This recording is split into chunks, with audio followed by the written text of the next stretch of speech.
السلام علیکم ورحمۃ اللہ وبرکاتہ۔ الحمدللہ رب العالمین والصلاة والسلام علی رسولہ الکریم، اما بعد۔ طلبہ عزیز، متوسطہ ثالثہ، امید کی آپ بخیر ہوں گے اور عید الاضحیٰ کی تعطیل کو خیر و عافیت سے آپ نے گزارا ہوگا۔ اللہ آپ سب کو خیر و عافیت سے رکھے اور حصول علم کی بھرپور توفیق دے۔ عزیز طلبہ، المعہد الاسلامی السلفی رچھا بریلی کی طرف سے آن لائن تدریس کا سلسلہ چل رہا ہے۔ عید الاضحیٰ کی تعطیل کے بعد آج ترجمہ معانی القرآن الکریم کا یہ پہلا درس ہے۔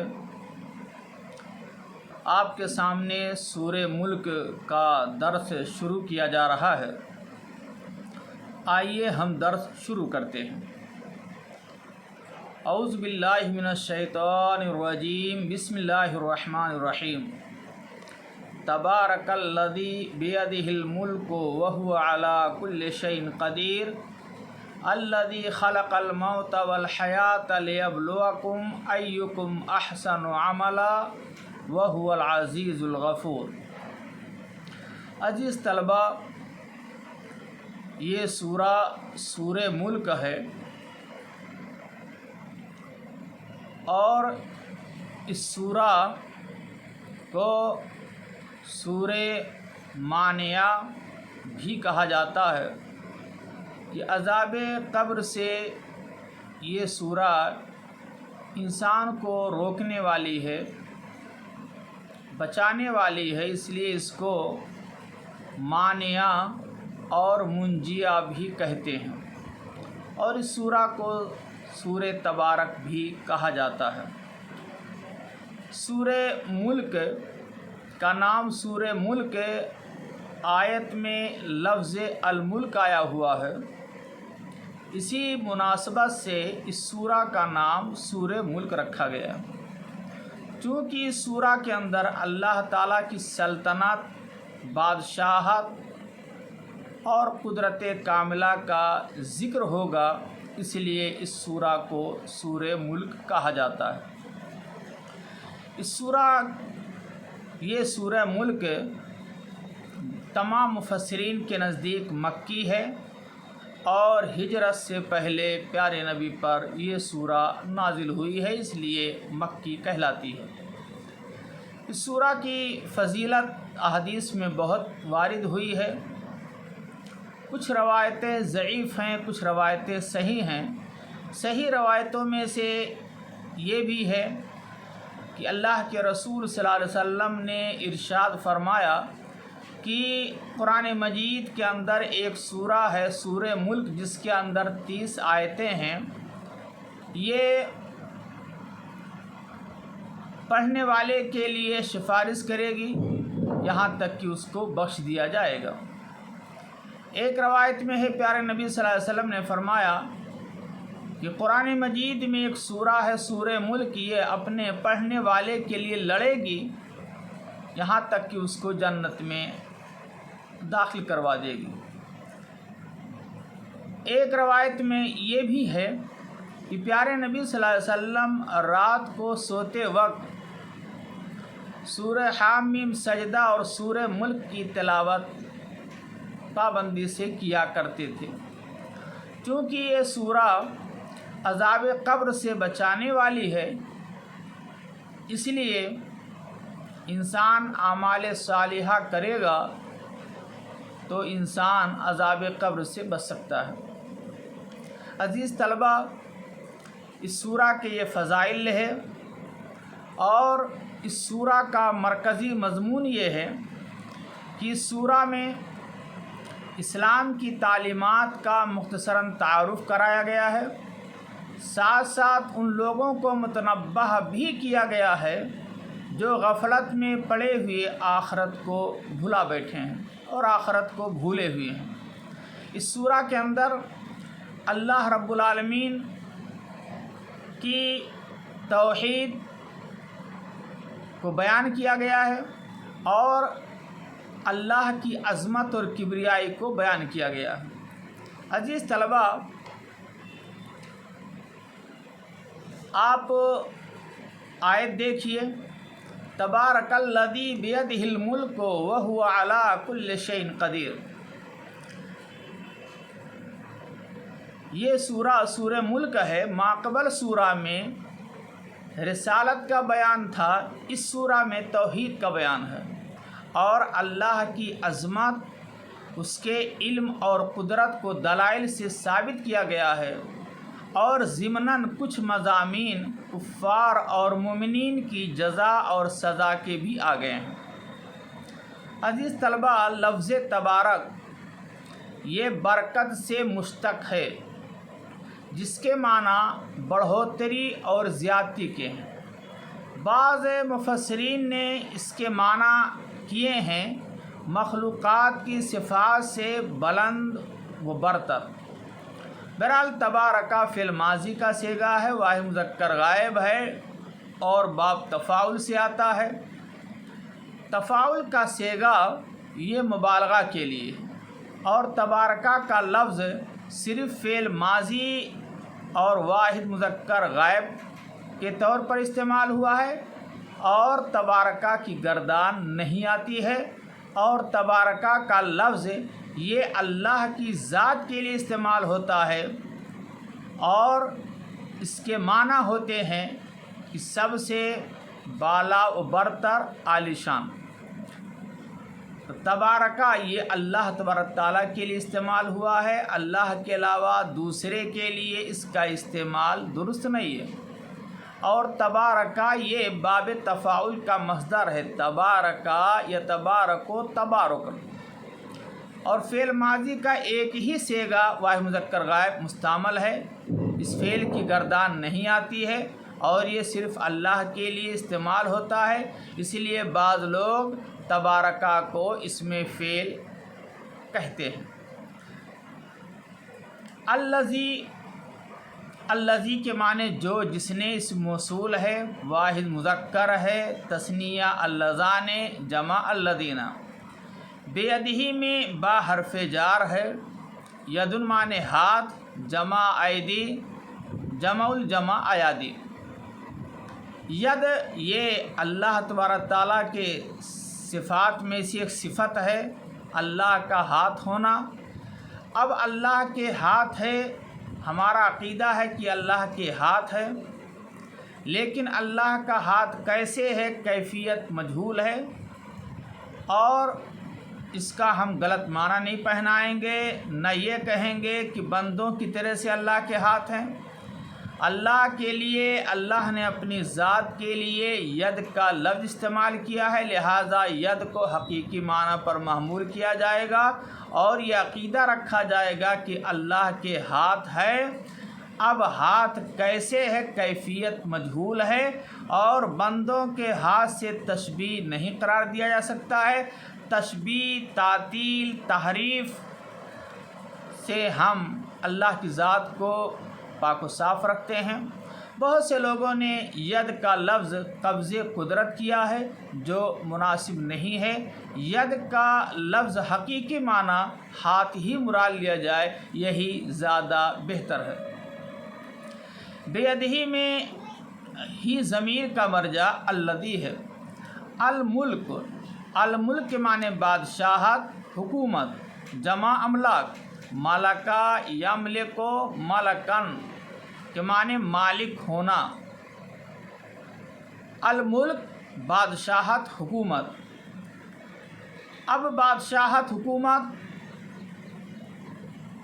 یعنی اللہ کی ذات وہ ذات ہے جس کے ہاتھ میں سلطنت و بادشاہی ہے، یعنی جس کے ہاتھ میں زمین اور آسمان اور دنیا اور آخرت کی حکمرانی ہے۔ تبارک الذی بیدہ الملک وہو علی کل شیء قدیر۔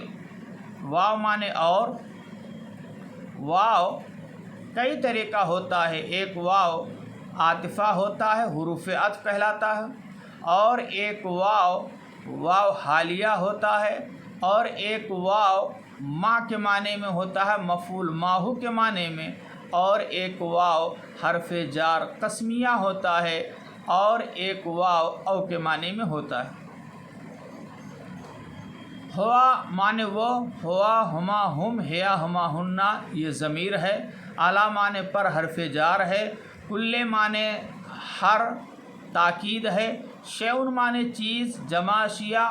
قدیر کا لفظ آیا ہے۔ قدیر عزیز طلبہ یہ صفت مشبہ کا صیغہ ہے، معنی قدرت رکھنے والا، بہت قدرت والا، اور قدیر یہ اللہ کے اسماء حسنہ میں سے ہے، اور قدرہ یقدر قدرن باب ضربہ سے آتا ہے، اور قدیر اس کو کہتے ہیں جو حکمت کے مطابق جو کچھ چاہے کرے، اس لیے اللہ کے سوا کسی مخلوق کو قدیر نہیں کہہ سکتے ہیں، البتہ قادر عام ہے، تو قدیر یہ صفت مشبہ کا صیغہ ہوا۔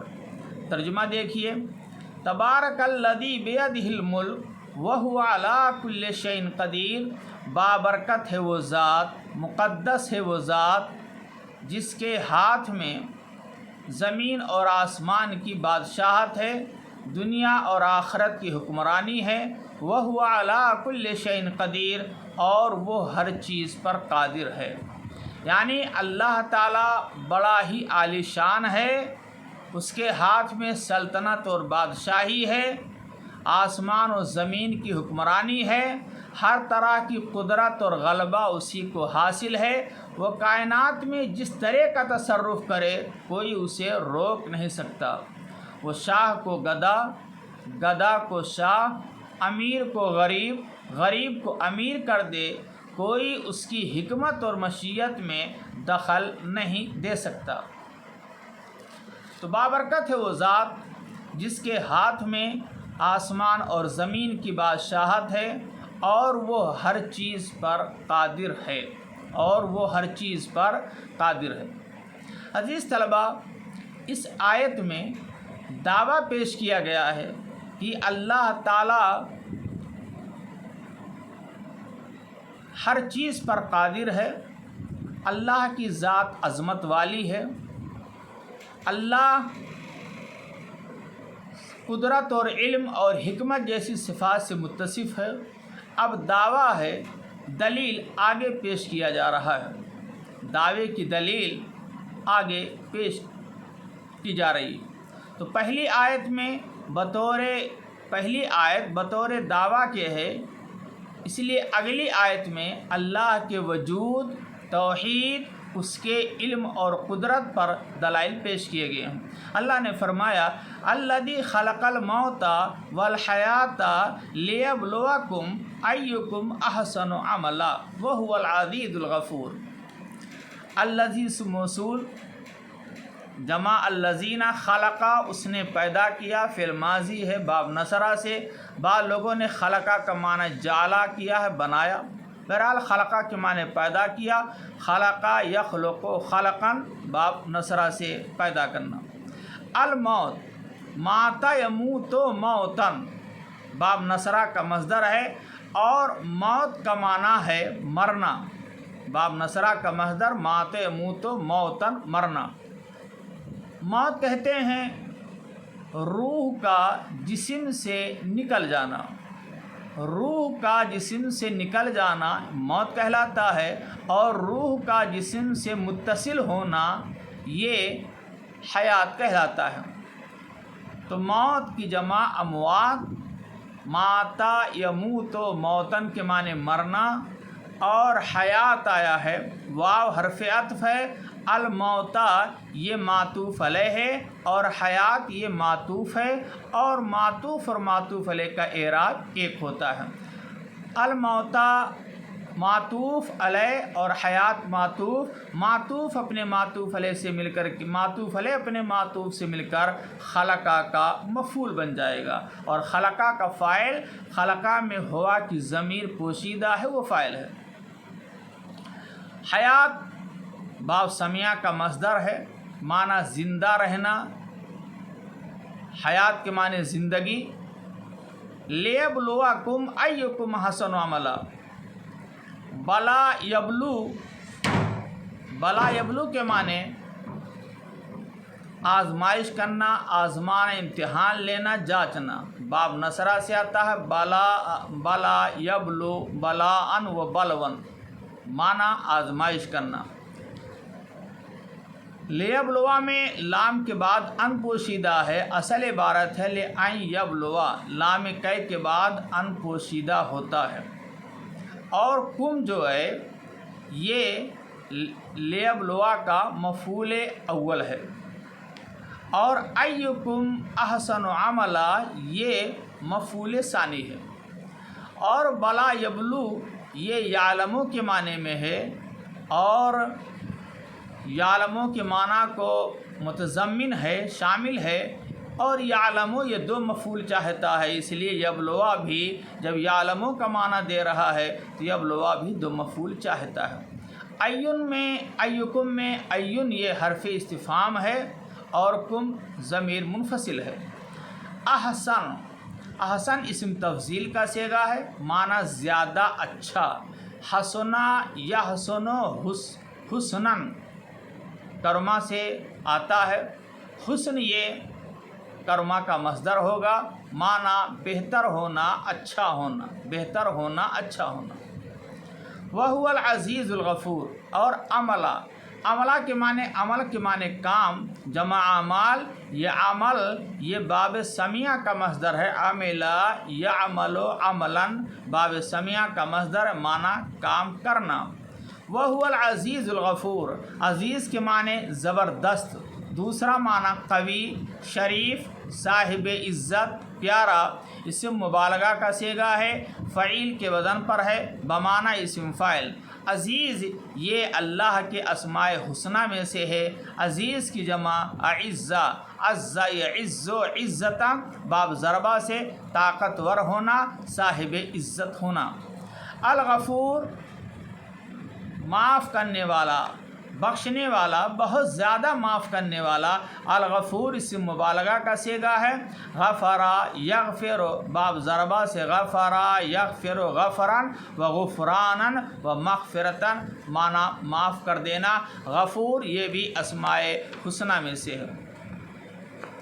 عزیز طلباء آپ ترجمہ دیکھیے۔